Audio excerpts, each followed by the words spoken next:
Thank you అండి అందరికీ. చాలా చాలా చాలా సంతోషంగా ఉందన్నమాట. అది మాటల్లో చెప్పలేనిది. నా పేరు హైపరాది. నేను ఆంధ్రప్రదేశ్ డిప్యూటీ సీఎం గారి తాలూకా. ఇది నేను ఇంక ఎన్ని సంవత్సరాలైనా చెప్పుకుంటాను. నేను అందులో తిరగలేదు. అంత కష్టపడ్డాం, ఆ ఫలితం మాకు అంత ఆనందాన్ని ఇచ్చిందనమాట.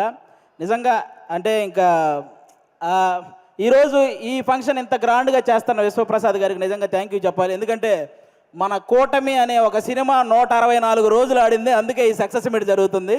కాబట్టి ఈ సక్సెస్ మీట్కి వచ్చిన మీ అందరికీ కూడా థ్యాంక్ యూ సో మచ్. అంటే ఒక కొడుకు తను సంపాదించిన మొదటి సంపాదన వాళ్ళ తల్లికి ఒక చీర ఇచ్చినప్పుడు ఆ తల్లి కళ్ళల్లో ఎంత ఆనందం అయితే కనపడుతుందో, అలాగే అదే కొడుకు ఎదిగి తను కొనుక్కున్న బైక్ మీద తన తండ్రిని కూర్చోబెట్టుకున్నప్పుడు ఆ తండ్రి కళ్ళల్లో ఎంత ఆనందం అయితే కనపడుతుందో, పవన్ కళ్యాణ్ గారు గెలిచినప్పుడు ప్రతి జన సైనికుడి కళ్ళల్లో అలాంటి ఆనందాన్ని నేను చూశాను.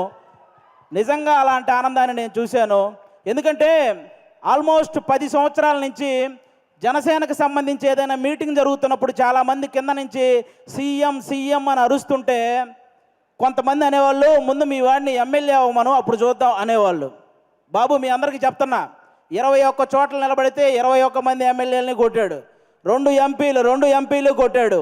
ఇప్పుడు మాట్లాడండి ఎవరైనా, ఆంధ్రప్రదేశ్కి డిప్యూటీ సీఎం, మరి ఇంకెంతకంటే ఏం చెప్పాలి? వాళ్ళందరికీ ఈరోజు చెప్తున్నాను, రాజకీయం అనేది బ్రతికి ఉన్నంతకాలం పవన్ కళ్యాణ్ అనే పేరు వినబడుతూనే ఉంటుంది. అలాంటి సక్సెస్ని మీరు ఈరోజు చూశారు. నాకు తెలిసి 10వ తరగతి సోషల్ బుక్లో మీరందరూ చరిత్రల గురించి చదువుతుంటారు, చాలామంది రాజుల చరిత్ర. వాళ్ళందరికీ ఏమాత్రం తీసిపోని చరిత్ర ఈరోజు పవన్ కళ్యాణ్ గారిది. ఆ రాజుల కాలంలో వాళ్ళు చేసిన యుద్ధాలు, లేకపోతే కుర్చీల కోసం కొట్లాట, చావులు ఇవి మాత్రమే ఉంటాయి.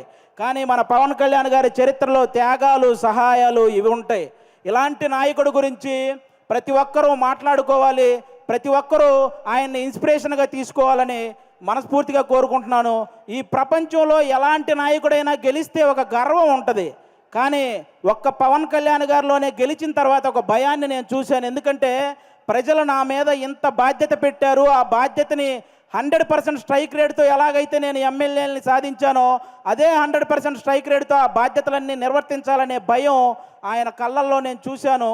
అలాంటి నాయకుడు మనకు దొరికినందుకు నిజంగా మనం అదృష్టంగా భావించాలి.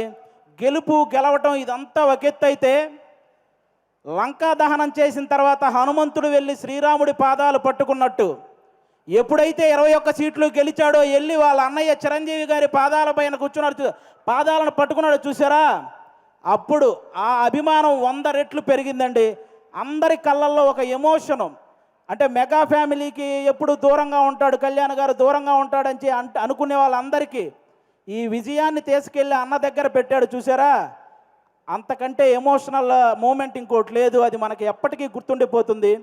అలాంటి ఎన్నో హ్యాపీ మూమెంట్స్ని మనకిచ్చినటువంటి పవన్ కళ్యాణ్ గారికి, అలాగే జనసేన కోసం కష్టపడిన ప్రతి జన సైనికుడికి ఈ సభ ద్వారా అందరికీ కూడా నా ధన్యవాదాలు చెప్పుకుంటున్నాను. Thank you so much. ఈరోజు ఇక్కడికి ఇంతమంది వచ్చినందుకు మీ అందరికీ వన్స్ అగైన్. ఇక నుంచి మనకి ప్రాబ్లమ్స్ ఏమి ఉండవు, అంతా హ్యాపీగా నడుస్తుంది 5 సంవత్సరాలు. కాబట్టి మీరందరూ ఇలాగే ఈ సక్సెస్ని ఎంజాయ్ చేయాలని మనస్ఫూర్తిగా కోరుకుంటున్నాను. థ్యాంక్ యూ అండి, థ్యాంక్ యూ.